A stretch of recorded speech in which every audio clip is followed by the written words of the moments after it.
জলপাইয়ের গোলাপজাম। হ্যাঁ, এর জন্য আমি নিয়েছি 1 কেজি জলপাই এবং সেটা আমি একটু গরম পানি দিয়ে হলুদ লবণ দিয়ে ভাপিয়ে সিদ্ধ করে নিচ্ছি এবং তারপর কচলিয়ে ভালো করে মেখে নিব। হ্যাঁ, আসসালামু আলাইকুম। আমি Dulali Sajiya from Nature Life with Dulali Sajiya থেকে শুরু করছি। জলপাইগুলিকে এরপর ভালো করে কচলিয়ে নেব। এখানে আমি কিছু মশলা নিয়েছি, কিছু শুকনো মরিচ, একটু হলুদ সরিষা, একটু মিষ্টি জিরা, একটু চিকন জিরা, ধনে, 5 ফোড়ন, কালো সরিষা এবং 1 চা চামচ মেথি। মেথিটা খুবই কম পরিমাণ, জাস্ট নিয়ে আমি এগুলি ভালো করে টেলে একটি মশলা রেডি করব, কারণ আচারের জন্য এখান থেকে আমার যতটুকু প্রয়োজন আমি ঠিক ততটুকুই ব্যবহার করব, কারণ মশলাগুলি আমি একসাথে করে নিচ্ছি। তো মশলাগুলি হালকা টালা হয়ে গেলে ঠান্ডা করে আমি ব্লেন্ড করে নেব দরদরা করে। সামান্য একটু মেশিন চালালেই হয়ে যাবে। তো এরপর আমি 2 কাপ পরিমাণ সরিষার তেল দিয়ে দিচ্ছি একটি প্যানে, আর কিছু গোটা শুকনো মরিচ দিয়ে দিচ্ছি, 1 টেবিল চামচ 5 ফোড়ন দিয়ে দিচ্ছি। দিয়ে আমি ভালো করে আচারটাকে বানানোর জন্য প্রস্তুত করছি। তো 5 ফোড়নটা দেওয়ার পর টেলে নিচ্ছি। তো বন্ধুরা, কে কোনখান থেকে দেখছো, যদি লাইক বাটন প্রেস না করো অবশ্যই প্রেস করে দিবে। এখানে আমি কুচি করে রাখা 1 কাপ পরিমাণ রসুন কুচি দিয়ে দিয়েছি এবং 1 কাপ পরিমাণ আখের গুড় দিয়ে দিয়েছি। আমার আখের গুড়টা শক্ত, তাই আমি আগে দিয়ে দিয়েছি। আখের গুড়টা ভালো করে গলে গেলে আমি এখন জলপাইটা ম্যাশ করে রাখা জলপাইটা দিয়ে দিব। তো জলপাইটা দিয়ে আমি ভালো করে ভেজে নেব একটু, পানিটা টানা পর্যন্ত। এখানে যদি কোনো পানি থাকে তা শুকিয়ে যাবে। তো বন্ধুরা, যে যেখান থেকে দেখছো এই পর্যায়ে যদি ভালো লেগে থাকে অবশ্যই একটা সুন্দর কমেন্টস করবে এবং কেমন লেগেছে অবশ্যই জানাবে। আর আমি এখন এখানে 2 চা চামচ পরিমাণ মরিচের গুঁড়ো দিয়ে দিচ্ছি, 1 চা চামচ হলুদের গুঁড়ো দিয়ে দিচ্ছি। দিয়ে আমি একটু মশলা করে রাখা দরদরা মশলা থেকে আমি 2 টেবিল চামচ দিয়ে দিলাম। দিয়ে আমি ভালো করে একটু নেড়ে চেড়ে নিব।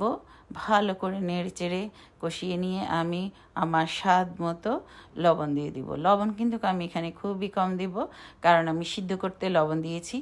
লবণ, ঝাল, তেল, আমি সব সময় বলি তোমাদেরকে, মিষ্টি, লবণ, ঝাল, তেল এই জিনিসটা সবাই সবার পছন্দ অনুযায়ী দেওয়া উচিত। কেউ এটা বেশি খায়, কেউ কম।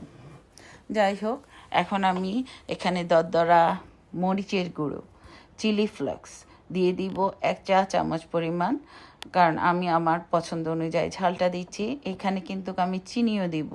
চিনি এখানে আমি এখন 1 কাপ দিয়েছি, এরপরে আমি আরও 1 কাপ দিব, কারণ জলপাইটা অনেক টক, তাই আমি আমার স্বাদ মতো মিষ্টি দিচ্ছি। আমি এই চিনিটা গলে যাওয়ার পর বাকি চিনিটাও দিয়ে দিলাম। তো এখনকার চিনিতে অবশ্যই মিষ্টি কম, এগুলি বেশি গুঁড়ো চিনি। যদি মোটা চিনি হয় তাহলে তোমরা 1.5 কাপ দিলেও হবে। ভালো করে নাড়া চেড়ে নেওয়ার পরে দেখো যতক্ষণ এমন একটা কালার আসছে, তেলগুলি পাতিল থেকে প্রায় উঠে আসছে, তখন মনে করবে আমার আচারটা হয়ে গেছে। এবং আচারটা হয়ে আসার শেষ মুহূর্তে আমি আরও 2 টেবিল চামচ দরদরা করে রাখা মশলা দিয়ে নেড়ে চেড়ে নামিয়ে ফেলবো। আচারটা যখন হালকা গরম থাকবে, যখন হাতে সয়, ঠিক সেই পর্যায়ে আমি আচারগুলি বানাবো। যারা নতুন তাদের জন্য শিখিয়ে দিচ্ছি। এরকম একটা চামচে নিয়ে এরকম চ্যাপটা করে তারপর জলপাইয়ের বিচি মাঝখানে দিয়ে এরকম করে বানালে সুবিধা হবে। আমার যারা একটু পারদর্শী তাদের এই চামচ ব্যবহার করতে হবে না, তারা এমনিতেই চাইলে হাতের মধ্যে কিভাবে নিবে আমি দেখিয়ে দিচ্ছি। তোমরা দেখো, এরকম হাতের মধ্যে 1 মুষ্টি পরিমাণ জলপাই নিয়ে মাঝখানে বিচিটা চেপে দিয়ে এরপর হাতের মধ্যে এরকম গোল গোল করে ঘোরালে দেখবে যদি বিচিটা বেরোয় থাকে তো আবার জলপাই দিয়ে এরকম করে ঢেকে তারপর আবার একটু মুড়ে মুড়ে নিলে আচারটা সুন্দর কালো জামের মতো সাইজ হয়ে যাবে। দেখো, আমি কিন্তু বেশি বড় বানাইনি, তোমরা চাইলে আরেকটু বড় করেও বানাতে পারো। আমি আরও একটা দেখিয়ে দিচ্ছি। এভাবে করেই আমি আমার সবগুলি জলপাইয়ের কালোজাম বানিয়ে নিব। সত্যি এত অসাধারণ মজার একটা আচার।